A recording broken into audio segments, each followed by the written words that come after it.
Ladies and gentlemen, are you ready? Let's go! They say anything negative, cause I just wanna hear it out your mouth, yeah. Give me fuel, it's a tool that I use to go ahead and run my mouth, yeah.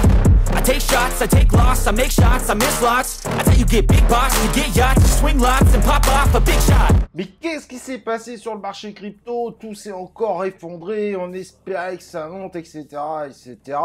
Alors, je vais vous expliquer évidemment ce qui se passe, et on va regarder ça aussi au niveau trading. La régulation des stablecoins. Alors, évidemment, on s'y attendait avec ce qui s'est passé avec l'UST, c'est pas étonnant, mais voilà, il y a des choses qui sont tombées. Alors, c'est pas encore la régulation, mais en gros, on sait déjà plus ou moins vers quel type de régulation on va pour les stablecoins. Donc, la première chose, et ça paraît évident, les stablecoins doivent être 100% garantis par des réserves, au minimum évidemment de la valeur qui est émise sur le marché. Donc, en gros, au minimum du market cap présenté par le stablecoin s'il est à 1 $.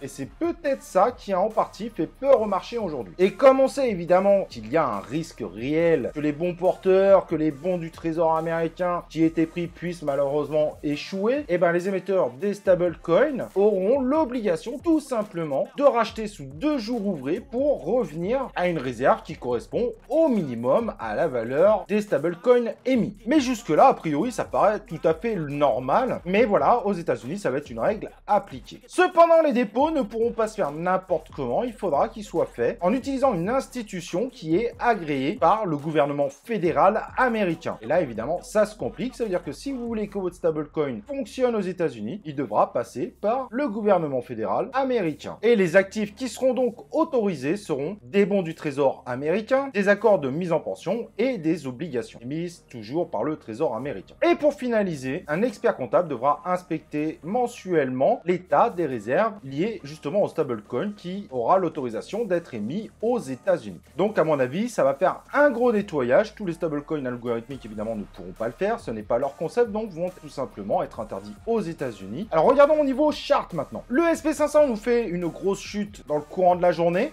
On n'est pas étonné, bien évidemment. Le dollar retourne, comme tu peux le voir, vers ses sommets. Donc la petite chute de son index, finalement, n'a pas été très longue. Il a repris son envol, ce qui n'est pas forcément étonnant dans la période actuelle où les taux ont prévu de remonter régulièrement. Il pourrait évidemment baisser quand les derniers taux seront annoncés. Et donc là, on pourrait voir des investissements massifs, mais évidemment dans des contrats non risqués. Et notre ami Bitcoin, qui malheureusement semblait pourtant suivre une certaine tendance. Et donc en effet, comme on peut le voir là, évidemment, on a un triangle de compression qui a été cassé. Bon, c'est un triangle de compression à la baisse, donc il y avait beaucoup de chances que ça casse à la baisse, mais la dernière fois, on a vu quand même une surprise intéressante. Et notre Bitcoin est reparti au 29K, avec évidemment le risque de vivre un week-end un peu moins sympa. Cependant, on a bien vu que le Bitcoin bloquait bien au 29-30K, comme on l'avait dit au début des 3 minutes trading. On va voir évidemment s'il continue à résister. Pour être transparent, vu la situation actuelle financière et les annonces de régulateurs et de mauvaises news, il y a quand même beaucoup de chances qu'on finisse par casser malheureusement ce support et aller vers les fameux 19-20K que je vous annonçais au début. Cependant, aujourd'hui, il y a encore une possibilité d'avoir des rebonds. Une possibilité d'avoir un rebond où on repartirait vers 30 500K reste tout à fait envisageable. On va pas forcément partir évidemment